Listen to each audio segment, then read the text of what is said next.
Sí. Tengo 9 años de haber enviudado. Y tengo 63 años. Pero entonces hay por ahí alguna persona que me pretende, pero me da miedo pues tener Empezar relación. una relación, ¿no? Sí. Ay, qué belleza, ¿Tener relaciones qué sexuales? dicha. Sí. ¿Por qué te da miedo? Pues porque creo que no soy capaz de responder. Bueno, vamos a ver qué te dicen los Bueno, doctores. Pero muy linda, ya, sí, vea. gracias por abrir el corazón de esa manera. Ay, Ya empezó a sí, curarse qué con solo hacerlo bonita. así. Entonces, el miedo, la forma más fácil de excitar a una mujer es ponerla a sentir miedo.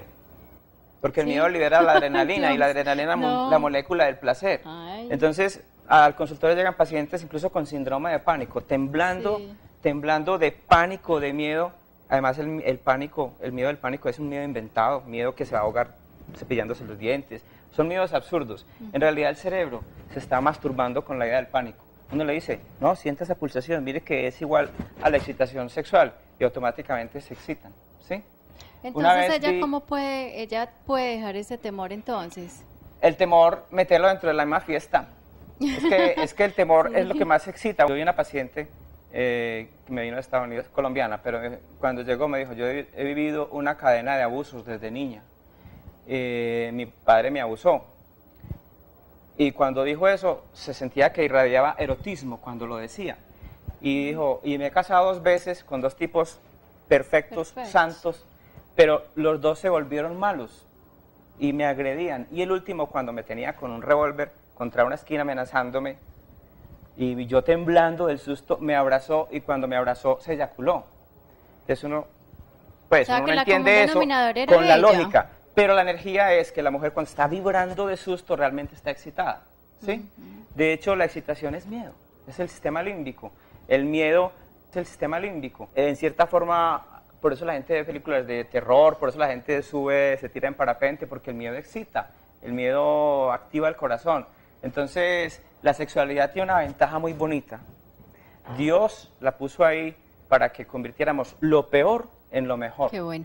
Voy a atender más televidentes. Muy buenas tardes, Flor. ¿Cómo estás? No, aquí feliz con tu programa. ¿En serio? Pero me preocupa mucho Oye. lo que acabó de decir el caballero. ¿Por qué? A ver, Mira, cuenta. qué fácil.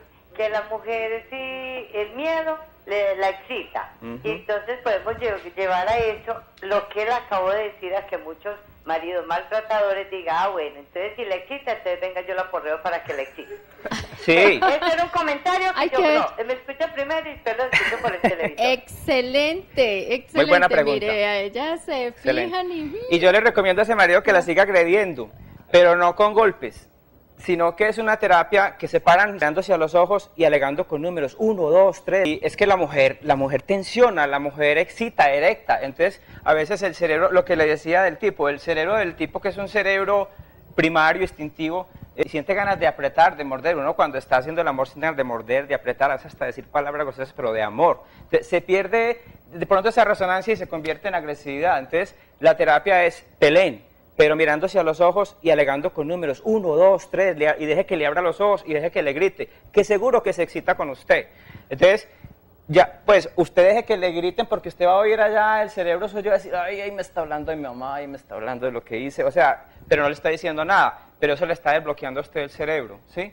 Y así hace que esa agresividad de pronto la lleven a la cama, y ahí sí es muy buena, porque el sexo es un poquito violento. Si ustedes miran a los animales, el sexo, la adrenalina, la erección del sexo, lo que decía, la naturaleza puso lo más maluco y lo más bueno juntos. Y los genitales de la mujer tienen el poder de convertir en placer cualquier dolor. Y eso es un mecanismo de sanación, la terapia sexual, por ejemplo. Es interesante decir esto. La única enfermedad que existe es vértigo, porque un vértigo es cuando se entran a frecuencias bajas, siente que se va a caer y se dispara el tinnitus. Pero cuando ya se cae, le das un síncope vagal. La relación sexual, uno empieza a hacer ese movimiento pélvico, a excitarse, a excitar el bucle genital, piel, genital, cuerpo, y uno sube y sube y empieza a hacer esto, como en el balanceo. Pero en algún momento la energía es tanta que uno siente que se va a caer. Entonces ahí va un vértigo o un síncope, pero desde abajo. Entonces el cuerpo, para no dejar caer, produce el orgasmo, la eyaculación. Y la eyaculación realmente es una disritmia talamocortical. es una defensa que el cuerpo hace para que usted no se mare en ese momento. Siente mucho placer y engendra hijos, pero hay una técnica que enseñan a los tantristas y el budismo donde usted no tiene sexo para caerse, porque libera la adrenalina, tener sexo para eyacular, tener sexo para generar disritmia talamocortical. Hay una forma que es tener sexo para subir de frecuencia en este bucle, en este y en este, ver luces, colores, punticos, ver cada vez más hermosa a la mujer, no para gastársela y para dejarla descargada o no descargada, sino para cuando está más deliciosa, dejarla ahí y seguirla deseando todo el día y todos los días, vivir excitado, ya no con preocupaciones, con angustia, con cigarrillo, con Parkinson, con migraña, sino con placer. El miedo libera la adrenalina. ¿Quién creyera? Los grandes deportistas son los más miedosos. O sea, tienen tanto miedo que corren toda la vida. ¿Por qué? Porque alguna vez sintieron que se fueron a parar, como son bradicárdicos, se les van las luces y se quieren ir al piso. Entonces, para no sentir ese mareo, esa pálida, que sudan, que quieren vomitar, se dedican a hacer deporte todo el tiempo, todo el tiempo. Cuando llegan a los 15 años, son grandes deportistas, están muy entrenados porque lo único que encuentran para estimular el corazón es el músculo. Una preguntita al doctor. Sí, si hacen terapias para uno dejar de fumar. Sí, muchas gracias. A ver, en realidad es la terapia cumbre que nosotros hacemos porque también expliquemos qué es la adicción al cigarrillo. Lo dijimos ahorita, la persona siente que no tiene tono cardíaco porque nació bradicárdica, nació hipotensa, con tendencia al síncope, y descubre que el cigarrillo lo estimula, lo excita, le da tono al corazón, entonces siente que le vuelve la vida, ¿sí? Pero lo que tiene es un déficit en el tono vascular. Ahora se conoce como disautonomía o síndrome de pánico o hipotensión. En realidad es falta de tono o es demasiado tono vagal, ¿sí? Entonces necesita nicotina. Y una pregunta de Maritza es de una persona que se suicidó, obviamente, y que en medicina legal le dijeron que tenía el cerebro bloqueado, algo así. ¿Qué tan cierto es esto? Es que lo que conocen, ahí, lo no que sé. describen los psiquiatras de la depresión es que está bloqueado, que le faltan neurotransmisores, ¿sí? Que están bajitas la serotonina, por ejemplo, pero eso depende, la serotonina, los neurotransmisores dependen de la excitación eléctrica del cerebro. Entonces, si hay una dominancia de frecuencias bajas en la corteza, los neurotransmisores no se van a producir igual. Hay gente que se compra un problema para tener que preocuparse porque eso libera adrenalina y está realmente tonificando el corazón. Entonces no crean en su problema ni el trauma que tuvo. Cuando se tonifica el corazón, usted se libera de esa obsesión de tener que estar pensando que qué culpa haber fumado. Por ejemplo, los bazuqueros. A veces la adicción no es a la bazuca, sino a la culpa. Existe la maldad.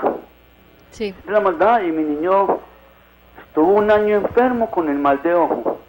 Pero resulta que yo quisiera que el médico me asesorara con el niño porque mi niño mantiene pereza y es muy temor, con mucho temor jugando fútbol, con niños de la misma categoría y le da como mucho miedo, me da mucha nostalgia porque yo no le hago mal a nadie. Que es que le ojearon el niño. Ah, bueno, sí que sí tiene relación. Es interesante porque se puede explicar también con el mismo discurso del bucle talamocortical. Cuando a uno lo miran, hay personas que tienen campo de energía fuerte y este bucle o esta sensibilidad, la persona siente cosas y la mete dentro de un contexto. Y después el papá dice que eso lo afectó, entonces es el entorno, es el ensueño. Ginás dice, es más importante en relación de 10 a 1 el ensueño, el contexto donde llegan las cosas, que cualquier estímulo. La mirada, si la mirada es una mirada normal o un poquito fuerte, pero llega a un contexto de una persona que cree en la brujería, en el tabú, entonces no solamente elogió el que lo miró, sino la familia, el papá, la mamá, porque lo empiezan a mirar, que está, o sea, cuando uno mira, está activando el bucle talamocortical y esa persona está internalizando esa mirada. Entonces, más allá de pensar que alguien le hace daño, uno se hace el mismo daño con la forma como ve el mundo y como lo interpreta. O sea, que la mirada en sí no La mirada es que... tiene fuerza como cualquier estímulo. Exacto. Y realmente, por ejemplo, yo curo con la mirada. O sea, yo no uso aparatos, filtros, nada. Yo simplemente paso la mano, miro y voy viendo cómo cambia en el pulso acá. Le da tono al corazón. Entonces, yo me quedo esperando porque lo siento en el pulso acá, a que esa exaltación le cambie el tono de la respiración y finalmente le cambie el tono de la mano. Esa disritmia talamocortical, o sea, una lucha entre frecuencias bajas y altas. Una frecuencia baja inhibiendo, dando síntomas negativos. Y síntomas positivos, que es como el cerebro tirando frecuencias altas para despertar ese que está dormido.